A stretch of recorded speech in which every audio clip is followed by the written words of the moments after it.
नमस्कार साथियों, जय हिंद आप सभी लोगों को। आज हम लोग बात करने वाले हैं 26 फरवरी के करंट अफेयर्स के ऊपर। तो सबसे पहले आप लोगों को बताऊं, सेंट्रल एक्साइज डे ये कब मनाया जाता है हमारे देश में। तो ये मनाया जाता है हर वर्ष 24 फरवरी के दिन। तो 24 फरवरी के दिन क्या मनाया जाता है? सेंट्रल एक्साइज डे मनाया जाता है।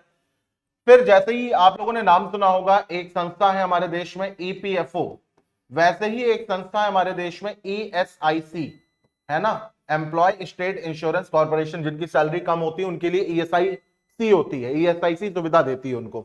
ठीक है, तो इसने अपना 74वां फाउंडेशन डे मनाया है। ठीक है, किसने?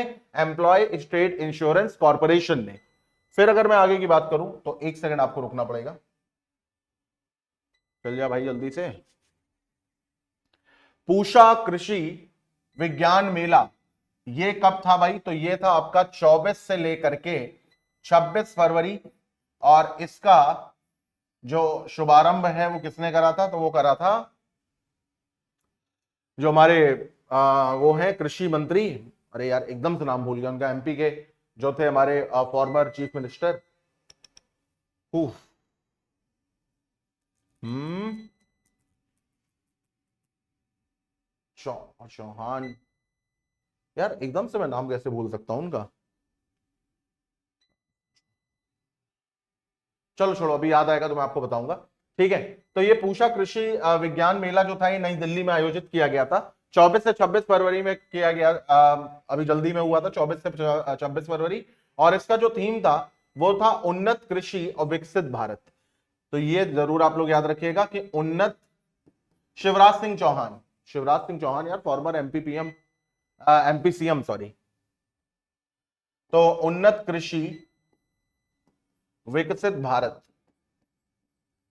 उन्नत कृषि विकसित भारत, ये क्या था भाई? तो ये इसका थीम था। ठीक है, ये क्या था? तो ये इसका थीम था। चलो फिर आगे देखते हैं। यहां पर ये कमाल की पॉलिसी है, कमाल का एक इनिशिएटिव लिया गया है केरल सरकार द्वारा। कौन सी सरकार के द्वारा? तो केरल की गवर्नमेंट के द्वारा नयन मित्रम 2.0। ये नयन मित्रम 2.0 है क्या?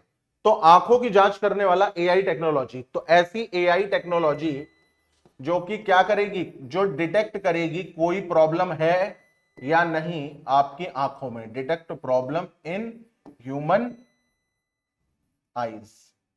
इसीलिए देखो इसका नाम रखा गया है नयन मृतम। तो नयन, नयन माने आंख, ठीक है, मृतम। और ये वर्जन कौन सा है? तो ये 2.0 है।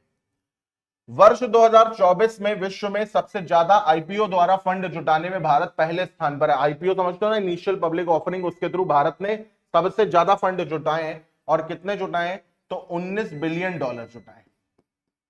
कितने? तो 19 बिलियन डॉलर जुटाए, जो कि पूरे विश्व का 23% है। ठीक है, तो ये अपने आप में बड़ी बात है। प्रधानमंत्री नरेंद्र मोदी ने ग्लोबल इन्वेस्टर समिट जो है वो क्या करा? उद्घाटन करा है। तो कहां पर करा है? तो करा है भाई भोपाल में। ठीक है, और भोपाल कहां पर? भोपाल एमपी में। ठीक है, और मध्य प्रदेश को इंडस्ट्रियल हब बनाना इसका मिशन था। भारत जापान संयुक्त सैन्य अभ्यास धर्म गार्डियन 2025 ये कहां पर हो रहा है? तो ये हो रहा है जापान में। कहां पर हो रहा है? ये हो रहा है जापान में। जापान में कहां पर? तो माउंट फूजी। कहां पर हो रहा है? तो ये हो रहा है माउंट फूजी पर। ठीक है, चलो आगे बढ़ते हैं, अगले उस पर आते हैं। भारत ने 2025 युगांडा बैडमिंटन प्रतियोगिता में 3 खिताब जो है वो जीते हैं। ठीक है, तो इसके ऊपर डिटेल में अभी एक एमसीक्यू बनेगा तो मैं आपको भी बताऊंगा। चलो भाई क्वेश्चन पे आते हैं जल्दी से। केंद्रीय उत्पाद शुल्क यानी सेंट्रल एक्साइज डे कब मनाया जाता है? 24 फरवरी, 25 फरवरी, 21 फरवरी या 16 फरवरी? तो 24 फरवरी के दिन मनाया जाता है।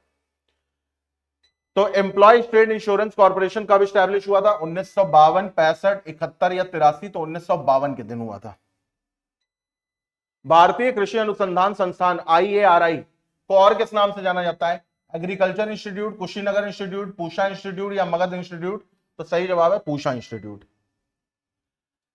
फिर यहां पर लिखा हुआ है नयन मृतम 2.0 किस राज्य सरकार का है? तो महाराष्ट्र का है, केरल का है, राजस्थान का है, छत्तीसगढ़ का है? तो भैया केरल, केरल गवर्नमेंट का है। फिर यहां पर क्या कह रहा है कि अभी हाल ही में आई एक रिपोर्ट के अनुसार 2024 में किस देश की कंपनियों द्वारा प्रारंभिक सार्वजनिक पेशकश यानी आईपीओ के माध्यम से सबसे अधिक धन जो है वो जुटाया गया है? अमेरिका, इंडिया, जापान या फिर चीन? तो सही जवाब है भारत। कितना? 19 बिलियन डॉलर। अभी हाल ही में प्रधानमंत्री नरेंद्र मोदी ने वैश्विक निवेशक शिखर सम्मेलन का उद्घाटन कहां किया है? जयपुर, इंदौर, भोपाल या नई दिल्ली? तो भोपाल में किया है, भोपाल एमपी की राजधानी में। सैन्य अभ्यास धर्म गार्डियन किन दो देशों के बीच हो रहा है? Bharat Nepal, Bharat America, Bharat Sri Lanka, Bharat Japan? तो भारत और जापान के बीच में हो रहा है। Uganda international challenge 2025 badminton championship का पुरुष एकल खिताब किसने जीता है? मनराज सिंह, इशिका जायसवाल, लॉरेन होम लैम या अमान मोहम्मद? तो सही जवाब है मनराज सिंह ने जीता है। अब इसी के साथ अब हम लोग करेंगे यहां पर क्या रिवीजन जल्दी से, तो वो देखते हैं।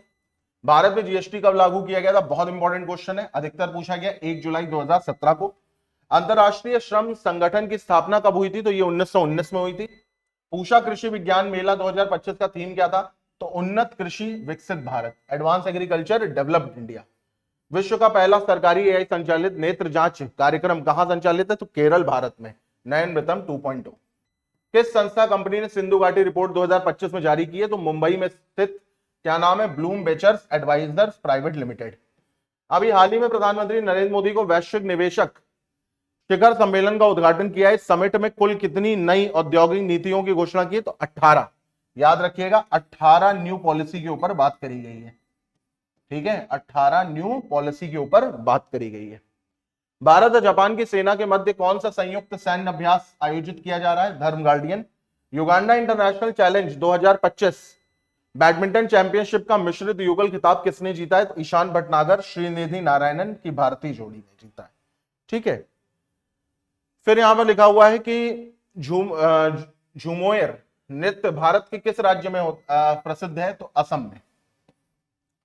Life on Mars collected stories नामक पुस्तक के लेखक कौन है? तो नमिता गोखले। इसी के साथ आज की क्लास और आज की बात को मैं खत्म करता हूं। Thanks a lot for giving me your time.